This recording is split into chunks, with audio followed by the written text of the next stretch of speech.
Hello बच्चों, आज हम लोग स्ट्रक्चर ऑफ एटम पे एक नया वीडियो बनाने जा रहे हैं। ठीक है। तो लास्ट जो वीडियो हम लोगों ने बनाया था उसमें एक फॉर्मूला हम लोगों ने देखा था फ्रीक्वेंसी का। Like frequency equals to C upon lambda. तो फ्रीक्वेंसी को किससे डिनोट करते थे? म्यू से। और इसका फॉर्मूला था सी अपॉन लैम्डा। सी था हमारा स्पीड ऑफ लाइट। ठीक है। ये था हमारा वेवलेंथ और ये हमारा फ्रीक्वेंसी। ठीक है। तो इस फॉर्मूले को अगर आप देखोगे ध्यान से तो हम लोग ये देख रहे हैं कि इफ वेवलेंथ इज डिफरेंट, क्या ऑब्जर्व कर रहे हैं हम लोग? If if wavelength is different then frequency will be different.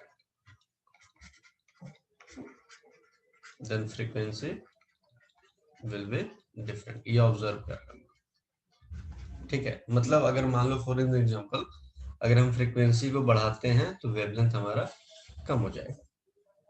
Clear है?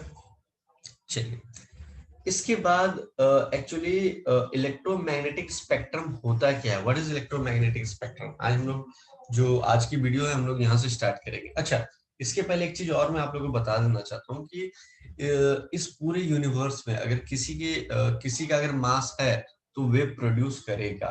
ठीक है। जैसे आप है, हम है, ठीक है, हम लोग भी वेव प्रोड्यूस कर रहे हैं, बट इतने कम क्वांटिटी में करते हैं कि लाइक हमें फील नहीं होता है।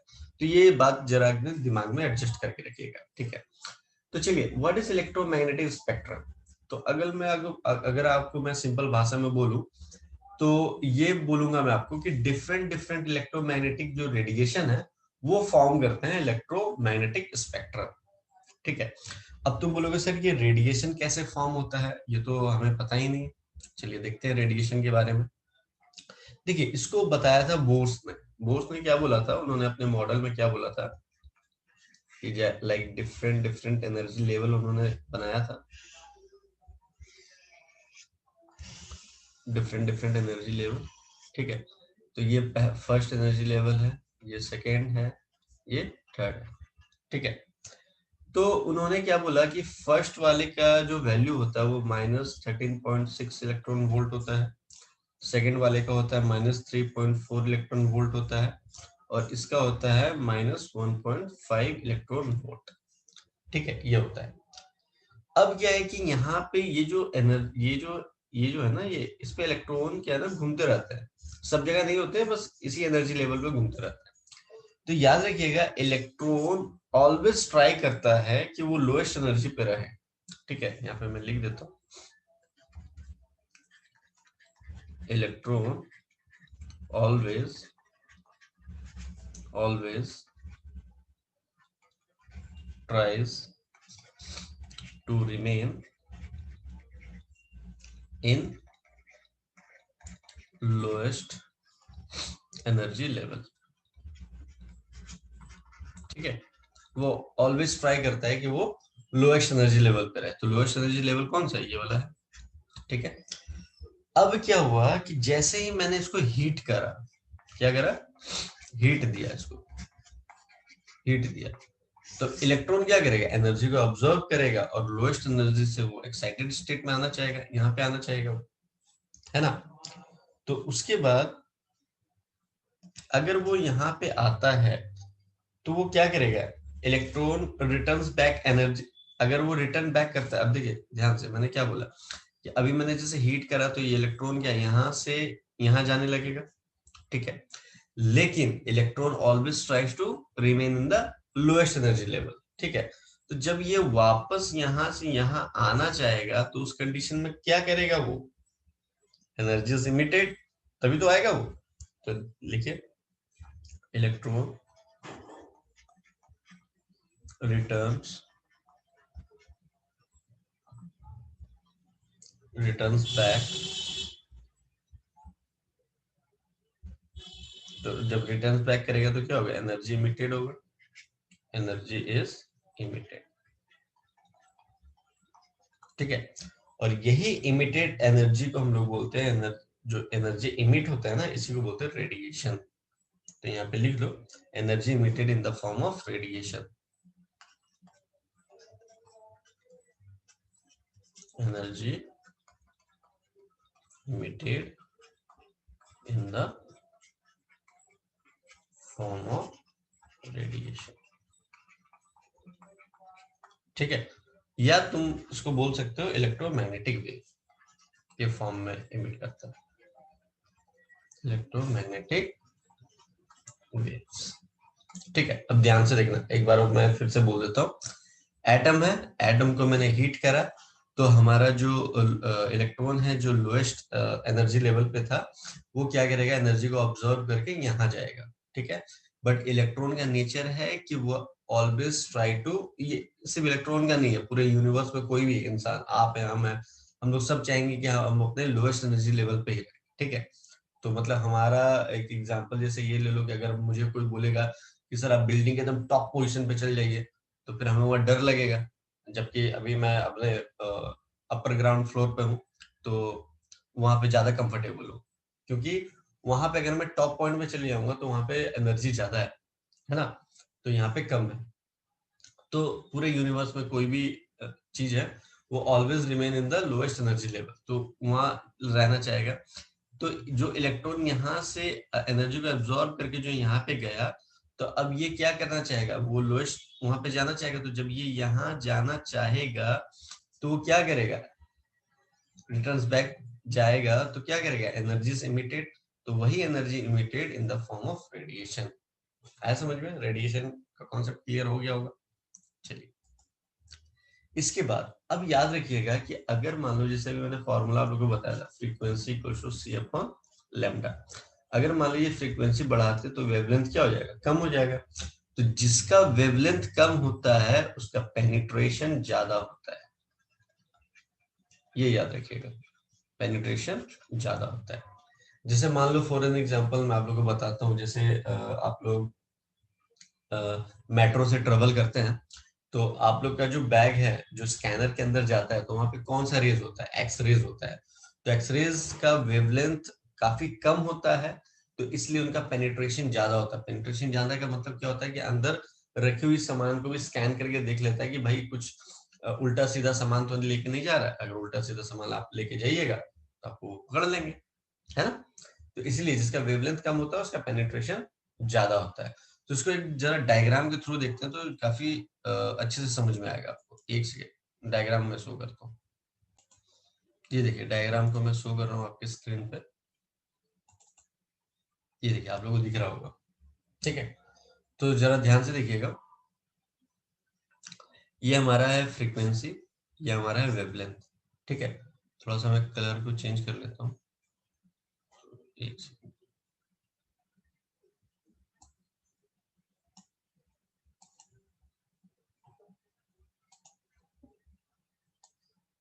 चलिए देखिए, ये हमारा हो गया फ्रीक्वेंसी, ये हमारा हो गया वेवलेंथ। अब ध्यान से देखना,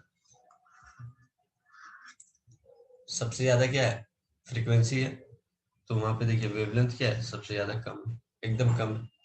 तो देखिए एक्सरेज अभी हमने क्या बोला था, इसका वेवलेंथ क्या है, कम है, इसलिए पेनिट्रेशन ज्यादा है। तो वेवलेंथ कम है तो देखिए फ्रीक्वेंसी ज्यादा है इसकी, है ना। अब देखिए फ्रीक्वेंसी घटता हुआ आ रहा है यहाँ, देखिए फ्रीक्वेंसी घट रहा है तो देखिए वेवलेंथ बढ़ रहा है। ऐसा समझ में क्लियर है।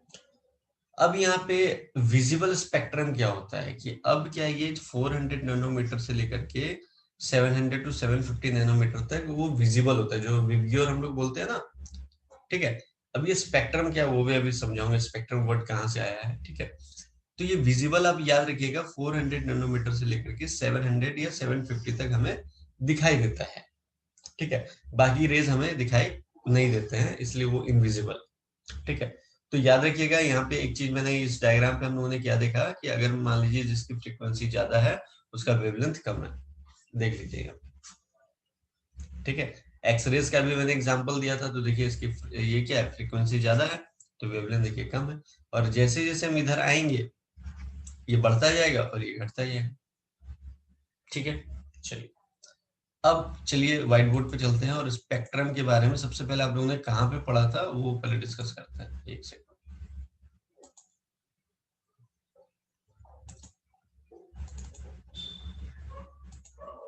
चलिए देखिए, आप लोगों ने स्पेक्ट्रम के बारे में सबसे पहले कहाँ पे पढ़ा था? तो देखिए क्लास 10th में एक प्रिज्म था, ठीक है। अब ये व्हाइट लाइट आप जैसे ही करते थे तो इसमें आपको डिफरेंट कलर दिखाई देता था, तो इसी को बोलते थे हम लोग स्पेक्ट्रम। क्लियर है? चलिए, तो अब क्या हुआ कि लाइक वेव के बारे में तो बताया ही जा रहा था, लेकिन अब क्या हुआ ना कि बहुत सारे एक्सपेरिमेंट चल रहे थे उधर। तो बहुत सारे एक्सपेरिमेंट चल रहे थे, फिर उन्होंने ये भी ऑब्जर्व करा कि बहुत सारी ऐसी चीजें हैं जिसको हम वेव नेचर से प्रूफ नहीं कर पा रहे थे। तो वे क्या क्या चीजें थी? तो फर्स्ट था आपका black body radiation. Black body radiation. फिर आपका था फोटो इलेक्ट्रिक इफेक्ट।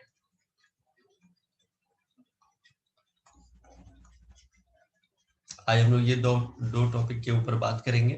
तो ये जो हो रहा था इसको हम लोग एक्सप्लेन नहीं कर पा रहे थे वेव नेचर से, तो इसको जो मतलब एक्सप्लेन किया गया है वो किया गया है पार्टिकल नेचर।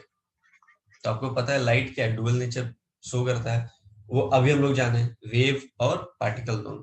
तो पार्टिकल नेचर से इसको एक्सप्लेन किया गया है, ठीक है। तो सबसे पहले आइए ब्लैक बॉडी रेडिएशन क्या होता है। तो सबसे पहले ब्लैक बॉडी रेडिएशन का डेफिनेशन लिखते हैं। Black body radiation. Black body radiation का डेफिनेशन क्या है? The ideal body which emits and absorbs all frequency is called black body। ठीक है। अब ये आइडियल बॉडी जो मैंने लिखा है ना वो रियलिटी में पॉसिबल है ही नहीं, ठीक है। मतलब रियलिटी पॉसिबल क्यों नहीं है तो आपको मैं बताता हूँ। अगर मान लो कोई एक बॉडी है, ठीक है, ठीक है। अगर इस पे मैंने फॉर एन एग्जांपल इसको मैंने व्हाइट लाइट दिया, तो व्हाइट लाइट आपको पता है कि क्या होता है, फॉर्म्स ऑफ डिफरेंट वेवलेंथ्स वगैरह होते हैं। तो अब क्या है कि ये करता क्या है, ये कुछ पार्ट को एब्जॉर्ब कर लेगा, कुछ को रिफ्लेक्ट कर देगा, या कुछ को ट्रांसमिटेड कर देगा, है ना। तो जो रिफ्लेक्ट करता है ना वही हमें दिखाई देता है, तो जिसको हम लोग कलर के रूप में देखते हैं, जो रिफ्लेक्ट करता है। क्लियर है? तो ब्लैक बॉडी रेडिएशन का डेफिनेशन हम लोगों ने ये देखा था, ideal body which emits and observe all frequencies called the black body. तो मतलब क्या हुआ, एब्जॉर्ब। देखिए ब्लैक बॉडी क्या है कि एब्जॉर्ब तो वो सारा फ्रीक्वेंसी कर लेता है, बट सर इमिट्स का आपने बताया नहीं। इमिट्स का देखिए क्या होता है, जैसे आप एक एग्जांपल ले लो, जैसे आयरन को ले लो। आयरन को हम जैसे हीट करते हैं, हीट किए जाते हैं, ठीक है। तो अगर सॉलिड थिंग को अगर आप हीट कर रहे हैं तो वहां पे क्या हो रहा है, रेडिएशन का इमिशन हो रहा है, इमिशन ऑफ रेडिएशन हो रहा है, ठीक है। तो जैसे ही आपने उसको हीट करा, जैसे मान लो ये आयरन रॉड है, इसको आपने हीट करा, ठीक है। तो हीट करने पे क्या हुआ, ये रेड कलर में बदल गया, फिर ये किस में बदल गया, और ज्यादा हीट करोगे तो ब्लू में बदल जाएगा, ठीक है। तो इसका एक ग्राफ थोड़ा सा हम देखते हैं, इंटेंसिटी वर्सेस वेवलेंथ, ठीक है। ये आपका हो गया वेवलेंथ, ये हो गया आपका इंटेंसिटी वाई एक्सिस में, ठीक है। तो जरा ध्यान से देखिएगा, इसका ग्राफ जो बनता है वो ऐसा बनता है। तो ये जो मैक्स होता है ना, ये वाला, ये यहाँ पे आपको कलर दिखाई देता है।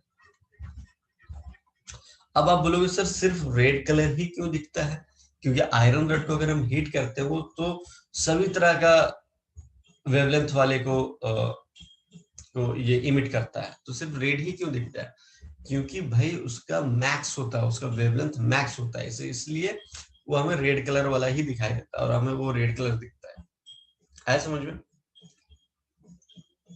तो यहाँ पे लिख देता हूँ मैं लैम्डा मैक्स उसका वेवलेंथ सबसे मैक्सिमम होता है, ठीक है, तो इसलिए हमें वो रेड कलर दिखाई देता है, ठीक है। मतलब कि जितने भी वहां पे इमिट कर रहे हैं ना, इमिट कर रहे हैं, तो जिसका सबसे ज्यादा वेवलेंथ होगा वही हमें दिखाई देगा रेड कलर का, ठीक है। अब ध्यान से देखना, ये तो बात हो गई हमारे, अगर किसी पार्टिकल को मैं हीट करते हैं, इमिट करता है, तो इस फॉर्म में हो गई, ठीक है। बट क्या हुआ कि उसी मतलब कि जब ये सारी चीजें चल रही थी, तो उसी में एक थ्योरी आया, that is called the classical theory. तो क्लासिकल थ्योरी क्या कहता है कि अगर हम टेम्परेचर इंक्रीज करते हैं,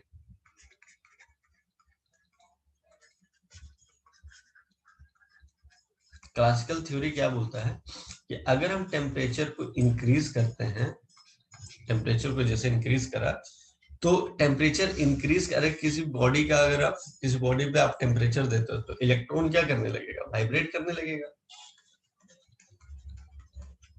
इलेक्ट्रॉन क्या करने लगेगा, वाइब्रेट करने लगेगा। वाइब्रेट करने लगेगा तो क्या होने लगेगा, रेडिएशन होने लगेगा वहां से, है ना। तो मतलब क्या हो गया कि अगर आप फ्रीक्वेंसी को बढ़ाते हो तो लैम्डा क्या हो जाएगा, कम हो जाएगा, ठीक है। तो अब ये जो क्लासिकल थ्योरी था वो सिर्फ वेव नेचर पे ही था। तो according to the classical theory जो हमारा ग्राफ जो बनेगा ना, जैसे देखो अभी हमने पहला ग्राफ कैसा देखा था, हमने ऐसा देखा था, ये वाला ग्राफ देखा था, ठीक है। तो यहाँ पे हमारा क्या था, मैक्स था, और यहाँ पे हमें कलर दिखाई दे रहा था। But according to the classical theory ये यहाँ तक तो सिमिलर था, यहाँ तक सिमिलर था, यहाँ तक सिमिलर था, उसके बाद ये इन्फिनिटी चला जा रहा था, बात समझ रहे, इन्फिनिटी चला जा रहा था। तो ये था हमारा थ्योरेटिकल कॉन्सेप्ट जो कि मैच नहीं कर रहा था इससे, ये थ्योरेटिकल कॉन्सेप्ट था जो कि मैच नहीं कर रहा था इससे। तो क्या क्या इसमें बातें थी जो मैच नहीं कर रहा था, वो लिख देता हूं मैं। Predicted intensity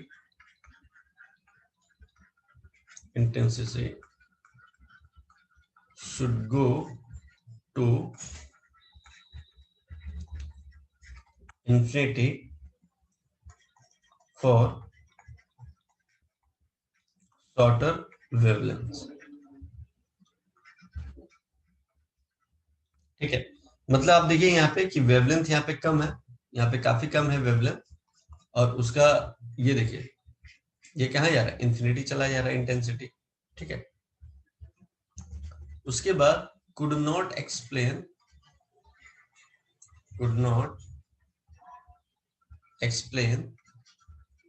the shape of the black body spectrum, ठीक है। वो ब्लैक बॉडी के स्पेक्ट्रम को एक्सप्लेन नहीं कर पाया क्लासिकल थ्योरी। तो क्लासिकल थ्योरी में आप लोगों को क्या दिखा, ये एक्चुअल जो हम जैसे मान लो किसी रॉड को अगर हीट करते हैं तो एक्चुअल में डायग्राम ऐसे बनना चाहिए था, बट क्लासिकल थ्योरी के अकॉर्डिंग डायग्राम कैसे, मतलब यहाँ तक तो सेम आ रहा था, बट अब वो क्या कह रहा था, वो इन्फिनिटी चला जाएगा, क्लियर है। उसके बाद उन्होंने मतलब ब्लैक बॉडी का जो स्पेक्ट्रम है उसको भी एक्सप्लेन नहीं कर पाया। तो इस सारी चीजों को थोड़ा सा मॉडिफाइड करा और थोड़ा सा इसमें चेंजेस लाया, that is the Planck's quantum theory.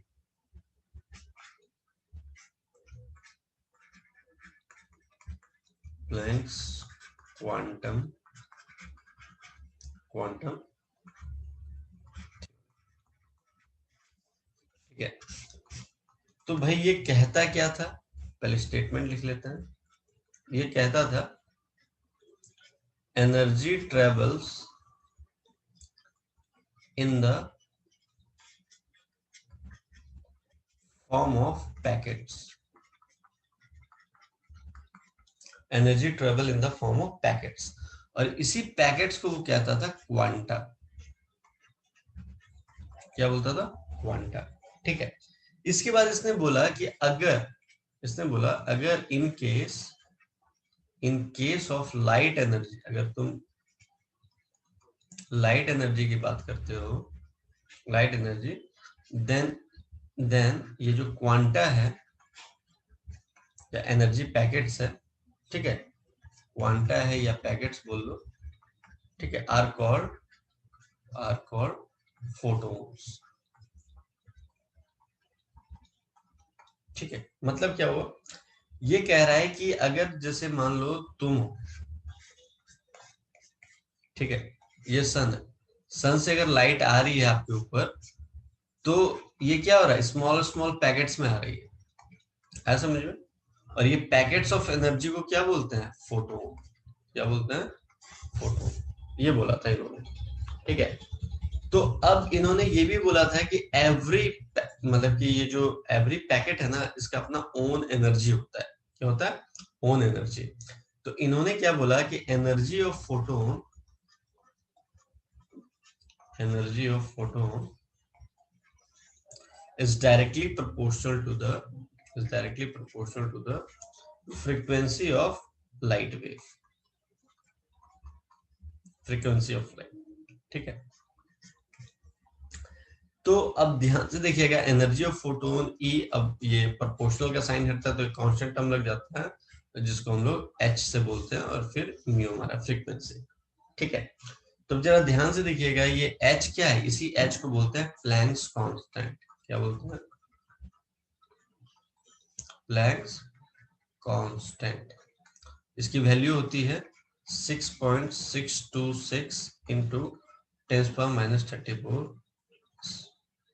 ठीक है, अब आपको पता है कि फ्रीक्वेंसी, फ्रीक्वेंसी का तो फॉर्मूला बता रखा हूं मैं, सी अपॉन लैम्डा। पुट कर देंगे, जो भी आपको वैल्यू फाइंड आउट करना होगा आप फाइंड आउट कर लेंगे। बट अगर आपको बोला जाए कि भाई आप मुझे ये बताओ कि अगर for n mole of same frequency का अगर आपको बोला जाए, ठीक है, मतलब टोटल एनर्जी अगर आपको बोला जाए निकालने के लिए, तो टोटल एनर्जी के लिए फॉर्मूला है, टोटल एनर्जी के लिए होता है एन एच म्यू। ठीक है, मान लो 2 मोल है तो 2 एच म्यू हो जाएगा। ठीक है, एच की वैल्यू आपको पता है, और म्यू क्या होता है, सी अपॉन लैम्डा, जो भी वैल्यू बोलेगा फाइंड आउट कर लेना वहां से। ठीक है, चलिए इसके बाद हम लोग आ जाते हैं फोटो इलेक्ट्रिक इफेक्ट। ठीक है, अब फोटो इलेक्ट्रिक इफेक्ट का सबसे पहले आपको डायग्राम में शो करता हूँ। ठीक है, ये डायग्राम फोटो इलेक्ट्रिक इफेक्ट का। तो यहाँ पे हम लोग क्या देख रहे हैं कि ये हमारा एक सीट है, ये देखिए ये सीट है, एक सेकंड में कलर थोड़ा चेंज कर लेते हैं। ये देखिए ये सीट है। ठीक है, ये सीट पे क्या हो रहा है कि हम क्या करा रहे हैं, एनर्जी ऑफ लाइट जो है वो इंसिडेंट करा रहे हैं। तो ध्यान से देखिएगा, अभी प्लैंक्स ने क्या बोला था कि भाई ये है ना फॉर्म्स ऑफ पैकेट्स आता है। ठीक है, पैकेट्स क्या होता है, अगर लाइट की बात करेंगे तो फोटोन, तो वो फोटोन क्या करेगा, यहाँ पे स्ट्राइक करके यहाँ का जो इलेक्ट्रॉन है, ठीक है, 2 काम करेगा, यहाँ से एक उसको यहाँ से रिलीज करवाएगा, मतलब यहाँ से निकालेगा, दूसरा उसको इतनी एनर्जी देगा कि वो भाग सके, मतलब यहाँ यहाँ यहाँ ऐसे करके भाग सके वो, है ना। तो 2 काम करेगा। तो चलिए व्हाइट बोर्ड पे समझते हैं इसको।